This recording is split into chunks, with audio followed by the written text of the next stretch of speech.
di podcast Kotak Masuk. Podcast pengaman wawasan dengan canda.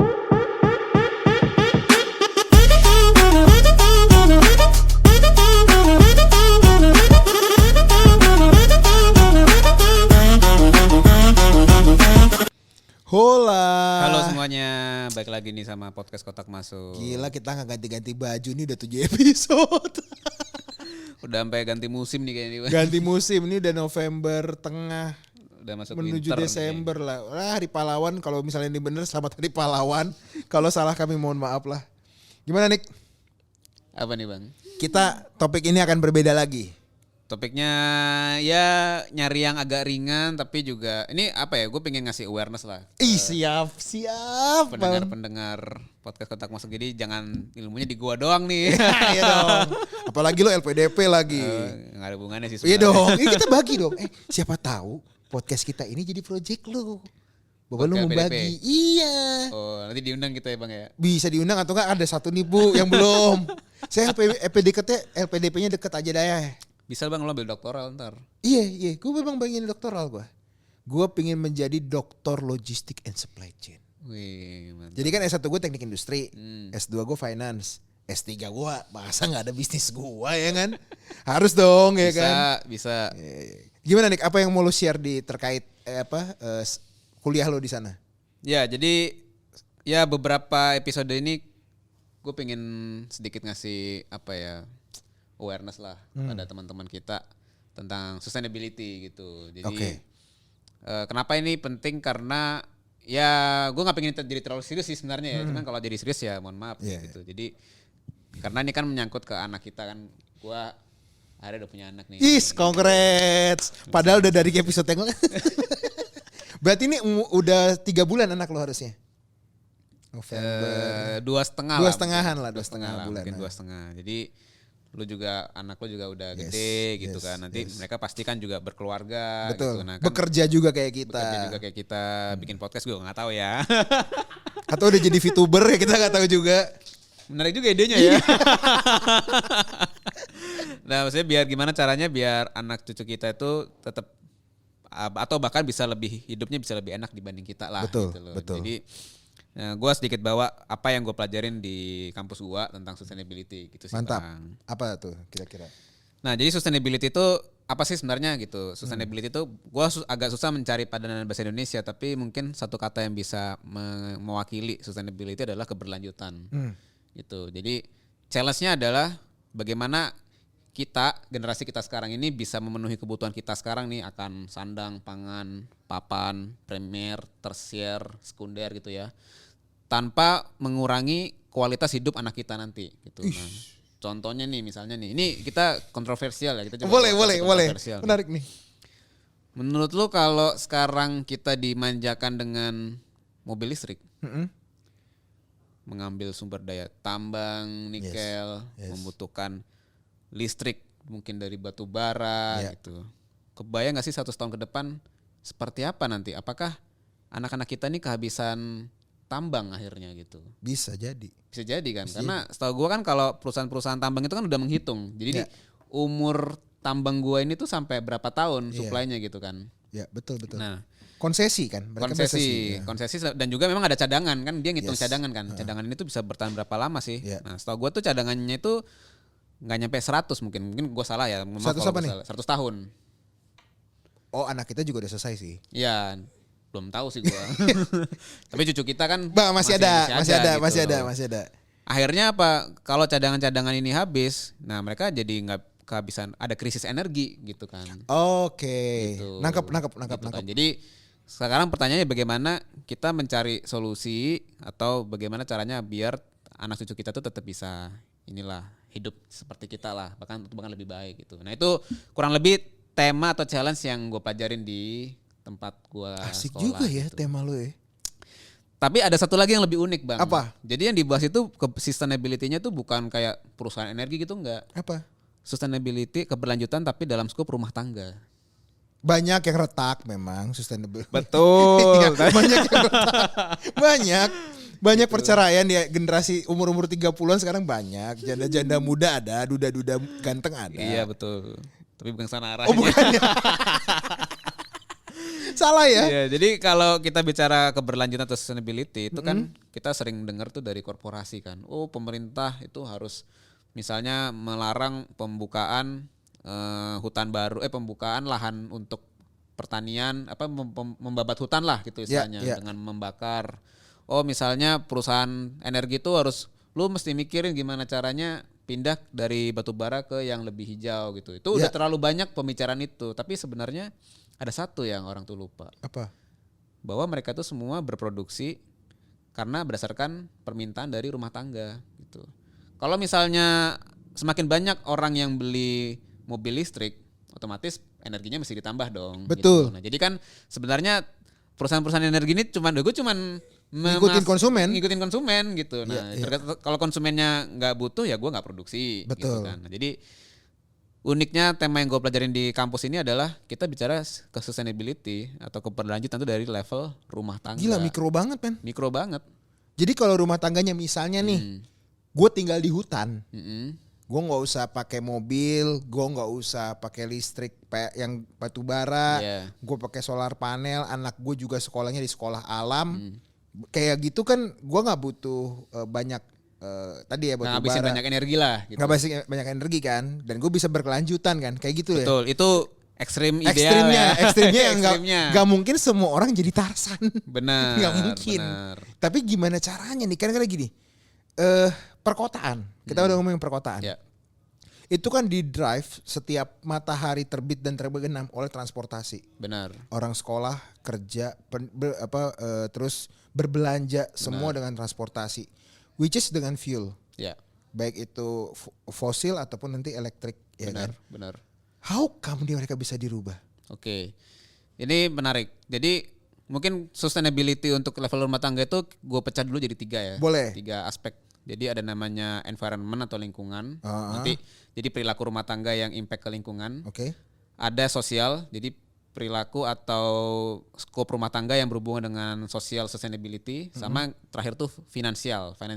Ini kita udah terlalu banyak. Jadi gue bisa bilang kita punya podcast ini mendukung sustainability tapi dari perspektif finansial. Idih, keren. Nah, tapi tadi yang lu bahas kan masalah environment kan, lingkungan. Oh iya, gitu nanti kan. nanti. Nah, jadi environment itu mungkin kita bahas dulu kali sekarang nanti. Sekarang berarti environment. Ya, karena lagi panas nih. Oh iya, lagi siap. Panas, boleh dirubah lagi. Ya biasa, udah di brief berubah lagi gak apa-apa lah ya. Lanjut Dik.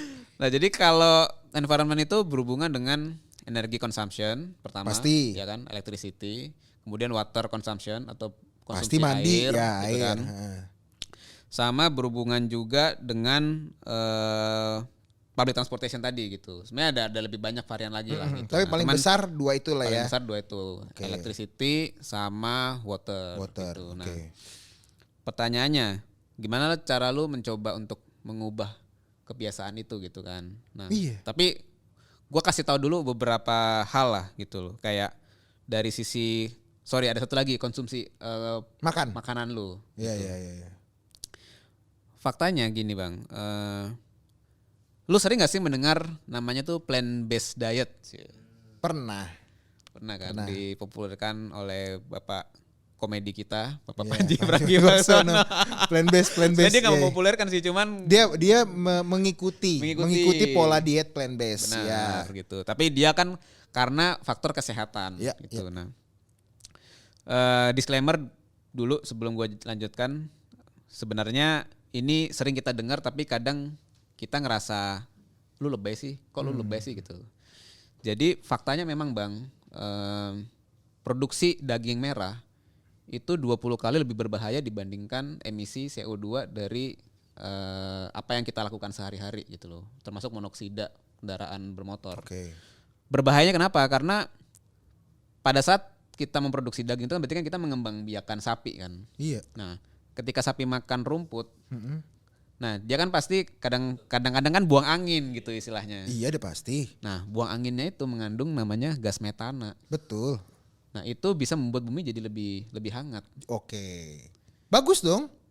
Kan hangat. Jadi meleleh kan. Ada beberapa implikasi lah. Jadi ini nggak tahu lu pernah dengar sebelumnya atau enggak. Kalau gue dulu pernah dengar bahwa environmentalis gitu lah, orang-orang yang aktivis lingkungan itu. Al Gore, gue pernah dengar juga yang terkait fakta terkait pengelola produksi daging dari yang Al Gore kan dia pernah tuh yang punya dokumenter ya. Benar. Terkait itu, ya gue juga make sense sih terkait daging sapi. Gas metana itu kan nggak cuma dari hewan ya, dari sampah kita juga ada gasnya juga benar, tuh. Benar. Jadi sebenarnya pertanyaannya apakah kita harus tidak memakan sama sekali, melarang gitu orang untuk makan daging? Nggak juga gitu, karena kan ada dampak ekonomi ya, banyak orang yang menggantungkan hidupnya dari situ gitu. Jadi sebenarnya yang kita perlu perhatikan adalah jangan mengonsumsi terlalu banyak gitu. Itu satu. Yang kedua, kalau bisa lu makan daging produksi lokal. Kenapa? Karena kalau lu ngambil produksi daging impor, itu pesawatnya udah ngeluarin emisi bang. Jadi supply chainnya ngeluarin emisi kan. Oh ya, even dia naik kapal laut juga atau kontainer freezing ya kan, juga pakai solar juga. Iya sih, benar sih. Gitu. Jadi benar. maksud gua kita ada cari footprint ya, apa sih carbon footprint. Jadi kita berusaha mencari saving atau reduction dari emisi yang atas apa yang kita makan gitu. Oh, jadi kalau misalnya kita membatasi pemakan daging merah lah ya, seakan-akan permintaannya menurun. Benar. Jadi produksinya juga asumsinya akan diturunkan. Oke. Gitu. Pelan-pelan ya Pak Supir ya. Pelan-pelan ya. Gua tahu ini juga pasti cukup kontroversial juga gitu. Ya nggak apa-apa, ada yang setuju, ada yang nggak setuju. Kita cuma ngambil dari logika kita berdua. Betul ya. Benar, jadi gitu. Tadi ya intinya ketika demand-nya turun, demand-nya turun, supply-nya juga menyesuaikan. Gitu. Jadi kalau kita beralih dari makan daging merah menjadi makan protein misalnya yang lain gitu ya, misalnya ikan gitu ya kan, pasti nanti supplier daging itu nanti mulai mikir, kalau gitu gue beralih aja nih dari menternakan sapi menjadi menternakan ikan gitu. Jadi semua dari rumah tangga gitu. Ya. Ini terlepas daging sapinya lokal, Wagyu A5 atau yang ada di konten-konten itu, terlepas itu pokoknya daging merah lah. Benar. Lanjut nih. Nah yang kedua, sekarang kita ngomong masalah listrik sama air gitu. Gimana? Kenapa lagi? Mungkin yang paling sering ya, gue akan coba tanya lu. Ketika lu di rumah lu pakai AC. Pakai dong. Pasti kan. Pertanyaannya, berapakah derajat AC yang lu pakai? 21. Pertanyaannya, emang lu butuh sampai 21 derajat bang? Enggak sih. Padahal manusia itu suhu normal, suhu kamarnya kan 25 derajat kan? Iya. Gitu. Nah, sebenarnya lu bisa kok hidup nyaman dengan 25 derajat. Nah, tapi kecenderungannya orang sudah punya persepsi bahwa 21 derajat itu adalah yang nyaman. Iya gitu. juga. Lu akhirnya menghabiskan watt yang lebih besar, membutuhkan energi yang lebih besar gitu. Ini agak sulit nih. Itu dari sisi AC ya. Nah, kan lu mikir, gua nggak bisa karena kebetulan kulit gue sensitif nih. Gitu kan. Gue pakai skincare sekarang nih. Iya kan? Ya gue nggak bisa nih kalau ini. Nah mungkin desain rumah lu bisa lu coba lu pikir. Kalau buat teman-teman yang mungkin udah punya rumah ya udah nggak bisa dipapain. Paling lu coba pikir, kalau gue tambah kipas angin salah nggak sih sebenarnya rumah gue gitu. Kan yang kita butuhkan sebenarnya kan udara yang berputar. Iya sih. Iya kan. Iya sih. Jadi yang membuat lembab itu kan ya karena dia udaranya kurang gitu berputar lah, ventilasinya kurang lancar. Nah, tapi lu bisa coba rubah-rubah tuh. Daripada gua pasang AC, nyalain AC 24 jam, sebenarnya kalau mungkin gua tambah sama kipas angin, itu gua udah cukup sebenarnya gitu. Udah cukup nyaman lah untuk gua beroperasi gitu, bukan operasi ya, bisa berhidup lah gitu. Ya pokoknya lu tidur, bangun, kerja, tidur lagi ya. Itu udah nyaman. Gua udah coba sendiri juga akhirnya sejak gua kuliah itu di Singapura, yang gue juga 22 sih. Gue awalnya 22 tuh. Pas gua setel 24 atau 25, gue masih nyaman kok sebenarnya. Gue malah sama juga kok, gue dapat ini yang sama gitu. Nah itu makanya tadi kalau misalnya lu belum beli rumah, nah lu coba cari rumah atau desain rumah yang memang ventilasinya tuh bagus gitu sebisa mungkin. Jadi lu mengurangi kebutuhan lu akan menggunakan AC. Gila ya, ini gue pelajarin nih. Ini yang gue pelajarin. AC. Karena lu nggak bisa ngerubah dengan mudah tuh, perusahaan yang udah ngasilin energi dengan batu bara, lu kurangin dong produksi lu lah. Kan gue cuma ngikutin konsumen aja. Nah, berarti kan itu lanjut tuh dari batu bara, pembangkit listrik, terus manufacturing listrik yang kayak AC segala macam, terus lanjut lagi ke aksesoris listrik, ke kita. Bener gitu. Tuh emang lingkaran bisnis lah ya Bener, kita ngomongnya. Bener. Nah, mungkin terakhir ya sebelum kita tutup episode ini masalah air. Apalagi nih air, Nick? Nah sebenarnya kalau air ini nggak banyak yang gua dapat insight. Tapi pertama ini di Singaporean lah ya atau orang-orang Singapura itu satu hari satu orang itu menghabiskan 165 liter. Lu ngerasa nggak pernah ngabisin air sebanyak itu? Iya pastilah. Terutama dari mandi. Iya benar. Gitu kan. Nah Singapura masalahnya adalah sebuah negara kecil. Iya. Dia tidak bisa hidup dengan hanya mengandalkan sumber-sumber air dia gitu. Dia nggak punya air tanah dibor terus nggak bisa. Iya nggak bisa. Nggak bisa. Dia harus impor Iya. air dari Malaysia gitu misalnya. Atau dia harus mendaur ulang. Betul. Gitu. Jadi mungkin kalau air habis kita mandi nggak bisa diminum, tapi bisa dipakai buat mandi lagi. Ya, mandi lagi. Atau buat tanaman gitu. Iya. Jadi sebegitunya mereka harus berusaha mencari cara gitu untuk dapat sumber air. Nah Indonesia menurut gue ini kan kita negara yang quote unquote kaya lah dengan sumber daya alam. Tapi kok gue ngerasa itu persepsi yang salah juga gitu loh. Rumah gue juga pernah mengalami yang istilahnya narik air yang sudah berlumpur gitu kan. Atau enggak tiba-tiba pumpnya mati. Iya. Gitu. Jadi gue belum punya banyak insight buat ini. Tapi mungkin kesadaran buat teman-teman adalah air itu juga terbatas kok supply-nya gitu. Betul. Jangan dipikir air itu melimpah gitu enggak. Terus ini kita ngomongin fresh water ya. Atau bukan air laut ya. Kalau air laut mah banyak. Banyak. Kita ngomongin fresh water atau air yang memang udah jernih gitu, siap pakai gitu. Oke. Dan memang nanti akan kita diskusikan di part 2. Kalau menurut gua nih kayak dari 3 tadi ya. Sebenarnya nanti yang harus lo cek adalah jumlah populasi manusia di bumi.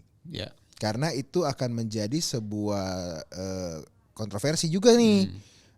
Karena yang akan aware dari 3 hal tadi ya terkait listrik, air, sama daging, itu hanya segelintir orang dari 8 miliar orang. Benar. Dan itu nggak bisa langsung merubah secara total. Ya, nah, gue akan menggali terus nih karena kalau menurut gue kan Thanos itu sebenarnya ada benernya ya. Kepikiran hal yang sama lagi. Iya kan?